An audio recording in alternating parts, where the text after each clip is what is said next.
Good morning, good afternoon, good evening, wherever you are in the world that you're watching this right now. I'm so grateful to be part of the Green Flower family and have been invited back. Last year's summit was transformative in many ways. The feedback that I got from around the world really let me know the opportunity that we have to be impactful in education, because if we don't do it, nobody else will, right? Because we have so many people out there with misinformation, the Dr. Google, the Dr. Facebook, all of that. So I'm here today to take you through just some basic dosing protocols for some standard disease categories. I know that doesn't sound very fun, but I think that there'll be some information here. So I want to start you out by taking a look at how we do it. When I first got into the cannabis, for some of you who may know already, I was searching for a solution for some of my own issues and some of my loved ones, and I was just really overwhelmed at the dearth of information on dosing. My first experience was a Rice Krispie treat wrapped in saran wrap that had a piece of masking tape on it, and it said 5 to 20 doses. What does that even mean? So as a result, I said, okay, I'm an engineer. I'm a process engineer. I'm going to figure this out. So the question that my organization and I have been setting to answer all these years is there in fact a way to accurately and consistently dose cannabinoids and terpenes over time across disease sets? That's a big question, but everything we've done from that point forward has been to solve that. First thing that we did was we set up a line of products that we started making, medicines, very specifically understanding the content of them, to the milligram of what was in them as far as the cannabinoid terpene compounds. Understanding the composition is the best we can. Of course, at the beginning, they only tested for a little bit. Now we have the benefit of a lot more cannabinoids and terpenes that we actually understand with much deeper knowledge. Then the next thing I had to do is I had to get doctors to understand how to use cannabis with their patients. Not the doc in the box writing the recommendation, walk in, they basically are finished with their practices, and this is a way to make some money at the end. You spend 10 minutes with somebody, maybe, and they may or may not even know anything about cannabis. Let's have doctors who truly are educated and involved in understanding how to work and integrate cannabis as part of your total patient care. So it's not like I go to a cannabis doctor or I go to an oncologist. You and your oncologist should have this discussion that also includes cannabis because of the endocannabinoid system and its primary place in the body. So that's what the California Spring Wellness is, the doctors. And then Zelda Therapeutics, we started to run clinical trials as a way of validating all this work that we've done in a way that organizations like the DEA and FDA will see this and be able to say, okay, this is bona fide, double-blind, real clinical trials like they would expect for them to have wide adoption. Because without having the wide adoption into the medical community, I don't see cannabis ever being more than a quaint for us early adopters, which frankly, most of us that are even tuning into this today are early adopters. We're people that have been paying attention and seeing what's going on. Most people have no idea about drugs at all. They go to their physician gives them a drug, they take it, they don't even know the name of it. All you have to do is look at our intake process and you'll see how often people have no idea how many drugs they're taking, what they are, what they're for, the mechanisms of action, the side effects. It's just, so it's up to us to create a better medical paradigm that it's more of a cooperation and conversation between the medical community and the patients. So that's all that's about. So the first thing that I want to say here is that cannabis is not, in fact, a panacea. If you look at the report that came out recently, it shows that cannabis is very effective on pain associated with oncological conditions, with cancers. It's got uses for MS, and I believe there was one other, and that's about all. Well, that's one end of the incorrect spectrum. And then the other end of the spectrum is cannabis is a panacea for everything. And that just simply is not true. Cannabis is not a panacea. Cannabis is amazing. Cannabis is wonderful. But cannabis is not going to get rid of every condition you've ever had. It's wonderful in the way that it works synergistically with the conditions. Project CBD has on their website, if you go to it, a list of some of the conditions that they see that are benefited by cannabinoid therapies and cannabis in general. This slide here I want you to look at, I may need to update it. I have to take a look because I think a couple other conditions have been, but I have to see where there's overlap. But this is a list of the conditions that at this point right now are legal in various states. California, of course, is a complete exception because we actually made the decision to leave cannabis medicine in the hands of the doctors to make that determination and not the legislators, because frankly, you don't want the government deciding what conditions are helped by a medicine, which is what the case is in many states. I'll give you an example. I had a patient that came to us and said, I've got cancer, but I can't get the medicine until I'm stage 4.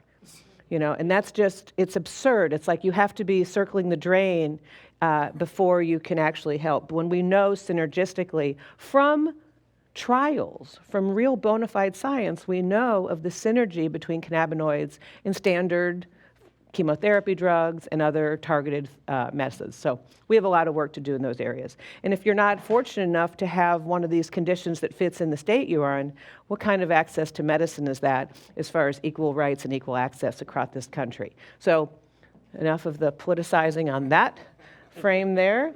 So what I'm going to talk to you today about is some strategies on dosing around various conditions. I'm going to be looking at seizure disorders, pain, immune disorders, and cancer. I know this is a lot to do in a very short period of time, so don't expect this to be completely, and if you don't hear anything that resonates with you, you can always reach out to me. I know that the folks at Green Flower are very good at coordinating how we can get together.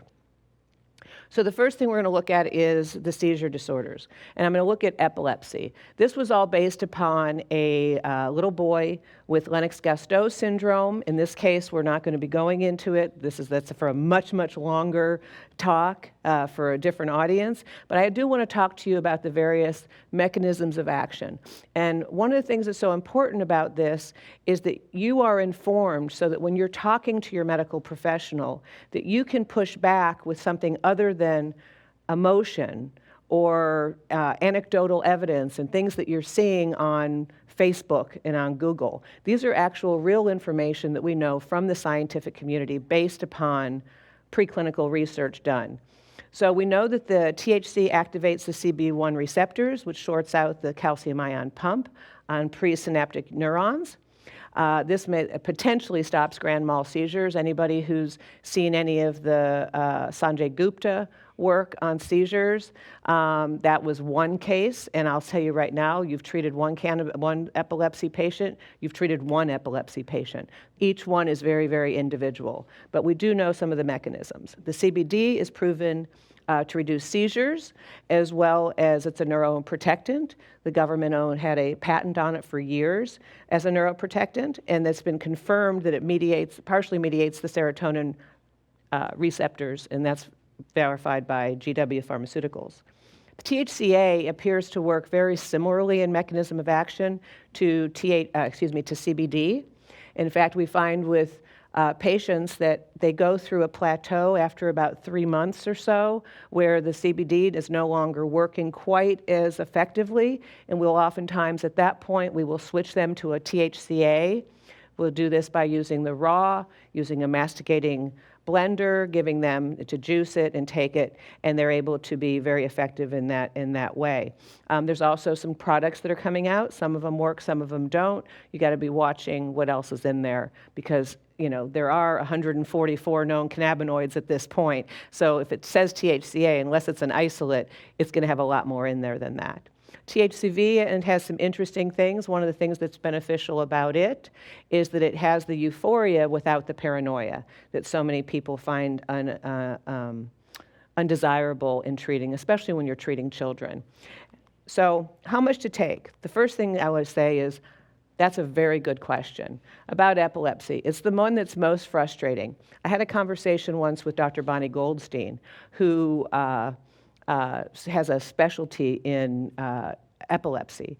And she said, she says, you've got it easy. You mainly treat cancer. Cancer's easy, right? She says, epilepsy's not. And I said, that's right. That's why I do cancer and not epilepsy. Because the reality is, I can tell you that a first starting dose might be to work up to titrate. And of course, you always start out with, a third of a milligram or up to 1 milligram. And you titrate up slowly to find what a person's actual dose is. Because as soon as you have the effective treatment, you stop. Or as soon as you have where you can't acclimate to the psychoactivity, you back off, because you don't have to feel medicated to be properly dosed. That's the myth that you have to be stoned. If you're stoned when you're medicating, you're taking too much. So we have it like just a very small amount initially. I would say that you're going to titrate up to about 100 milligrams of the CBD. That's what we find somewhere in there. To use a hemp-based CBD, you are not going to get the same results that you're going to get from a whole plant cannabis with the whole profile in it. Let hemp be used for all the wonderful things it's good for.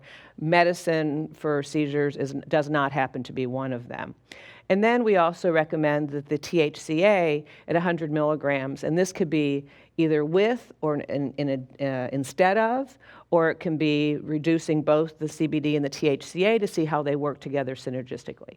A lot of time with seizure disorders, there's also a gastrointestinal component that's at where the child's having or the adult's having issues, and THCA, for any of you that have any kind of gastro, is a phenomenal for settling your stomach. So it's something that's to consider about anyway. All right. So the next thing we're going to look at is chronic pain. Chronic nerve pain. And I'm going to get a little bit more technical here, but I have confidence in all of you that I won't go too deep into the weeds. But the first thing I want to show you is that THC, it retards the electrochemical reaction at the peripheral pain receptors, as you can see on the slide that's on your screen right now. It interrupts the pain signal at the dorsal root ganglion. And then it also interrupts the pain signal at the neuron. If you look at what's happening, you have the presynaptic neuron and the postsynaptic, and it interrupts that in such a way where the pain signal is not able to actually go through, so that it eliminates the sensation of pain. All right? And then the thing to also remember is chronic pain does not hold any medical benefit. The fact that it's chronic, it's a disease state in itself that we have to treat. And you have to treat chronic pain like a disease. It's not a symptom of something else. It is the disease itself, just by the fact that it's chronic. We also activate the CB2 at the microglial cells, and I'll go into a little bit more. Let me show that here, how that works. My slide is not there. So I'll go back here and I'll talk about it instead. And the activation of the CB2 at the microglial cells, it provides a major anti-inflammatory response, and I'll show it to you in a second, and then psychoactive euphoric effects of short-term memory. So you have here what's going on. You have the CB1 receptors that are on all your periphery organs, your cells, that are all there to be activated by the THC and the other cannabinoids that we're not sure exactly which ones yet. You have the microglial, which its sole purpose, or its main purpose, is an inflammatory, is it protects the central nervous system by reducing inflammation, destroying diseased neurons, and creating a sense of health. So the fact that the CB2 actually encourages this and helps this to work more beneficially. And then the last thing on that is the euphoria and the short-term memory reduction that are both such benefits of anybody who's a long-term pain sufferer will tell you. Being in pain it owns your life. It takes over everything about your life. And the ability to forget is a gift. Besides getting into the thing of forgetting that we don't want to remember every face we ever see, we also want to be able to have a break from the pain. Anyone that, people talk about when they give birth, they don't remember because they would never have a second child.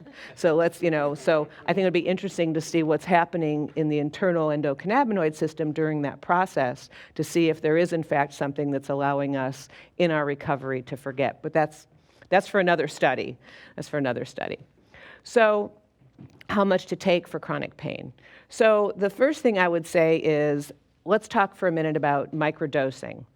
Microdosing is a term that's being thrown around a lot these days. It's like the catchword of the week, it's like, or maybe the month, and it's wonderful. But let's look at what it really means. What microdosing means from a clinical standpoint when we're and our doctors are working with patients is the amount of medicine that you have to take to achieve your goal of the treatment without actually having to feel altered in any way. You should be able to take your medicine just like anything else and go about your regular day and not have to feel it. Now, the same dose that would make somebody who's perfectly healthy or not in pain very, very medicated and feel very altered and not comfortable in going about their business, when they need it, they need that higher dose, it doesn't have that same impact. So you should also understand that on days that are worse, you may need more than you do on days when you're fine. So we're looking right now at the chronic nerve pain, and I would say that your first initial goal that you get to, and you do a reassessment at that point on whether you're on the right track, is to start, once again, always extremely low, and you start that and you go up from 1 milligram on up. And if you're at 30 milligrams of THC a day and you're taking that in a couple of different doses, maybe a little bit, 10% of that in the morning and the rest of it before bed, you should be able to start controlling your pain at that point, especially if you bring in CBD, because CBD will help to work very well as an anti-inflammatory along with the THC. And then, of course, the topicals. I can't say enough about topicals and their benefits potentially. Now, they're only going to help with pain that's relatively superficial. So if you have very, very deep pain, it's not going to get in there. It just doesn't have the mechanisms to do that. But for inflammation that's superficial, arthritic pain, neck and joint pain, lower back pain, knee pain, topicals are one. And the thing that I want to stress here also is you can use as much of the topical and as many times a day as you want. Because, I've had people say, oh, it really helped me, but then it wore off. And I'm like, well, then why didn't you use some more? Oh, well, you didn't tell me. Topical, you're fine. Go for it. Use it. Use it. So real quickly, go through the immune disorders, okay? This was actually looking at rheumatoid arthritis in this particular case. Inflammation is, in fact, the primary disorder with immune diseases. You have your body attacking itself. And so as a result, this slide's probably a little bit too complex for what we're talking about, but just trust me, it does reduce, in fact, the inflammation, as I talked earlier about its effect on the microglial cells, which purpose is to reduce inflammation. You have the THC doing this very effectively on the CB2 receptors that are on the microglial. It also works on other systems within there that are probably too technical for this, but it also triggers the affected cells to produce less of these inflammatory compounds. And then the CBD, of course, it has many scientific, many medical benefits as well. A lot of them that we don't know. We need to do a lot more research, but it protects the myelin sheath.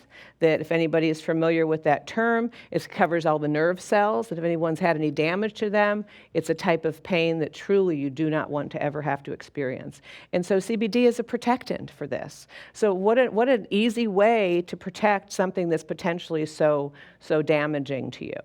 And then also it also inhibits the production of COX-2. And we've all heard on our late TV shows, looking at commercials about COX-2 inhibitors and things like that. They throw these terms around. That really is something we want to do, is we want to inhibit the COX-2.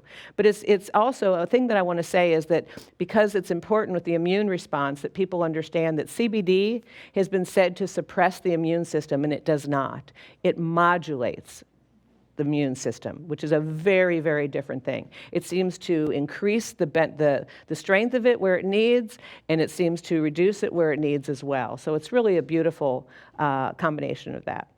All right, how much to take again? I would have you stay working up to the 30 milligrams of THC. If your dose is 10 milligrams and that's all it takes for you to achieve your objective, fantastic, then your dose is 10. This is based upon the research and the studies and the data I've been collecting for 6.5 years on patients. This is not going to work exactly for everybody, and that's the beautiful about the bespoke medicine that cannabis actually is. Then I want to have you on the CBD at 30 milligrams. Also take it in one dose per day, and then have you then increase to include the topical as well. I personally have found that CBD is not quite as effective as THC in a topical for these types of pain disorders. I know that people like to come out with a lot of the CBD products and they think they can send them across state lines and do all these things, but there's not going to be any psychoactivity associated with this anyway, so go ahead and use the one that's going to be most effective. So I'm running out of time, so I'm going to go very, very quickly through cancer, which is kind of a crazy thing to do. There's 200 of them to have to do, and the subtypes of each one of them.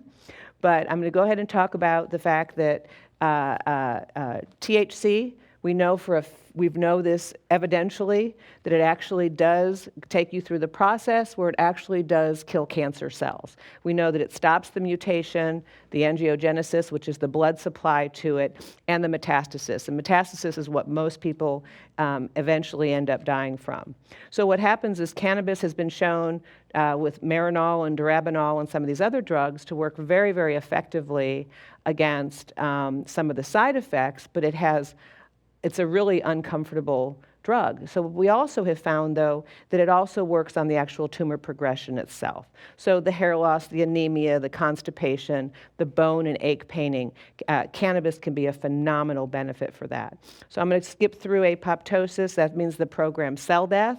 You have ID1 gene. Certain cancers contain the ID1 gene, and when they do, we are able to target them with a higher CBD, lower THC. And so I'm going to show you here. This was a breast cancer patient. We had her on 50 milligrams of THC. We had her on 50 milligrams of CBD, and she's been in remission for years. So it might be that your dose ends up being 400 milligrams, but we won't know until we look at scans and markers to see what's actually working for you. But this is a first target that you might want to consider in the way that you approach your treatment. In conclusion, the most important thing that I want to say is you have to have lab-tested medicines, and you have to have a conversation, speak with your doctor. If you get pushback, first try to educate your doctor, and if that doesn't work, find a new doctor. Thank you.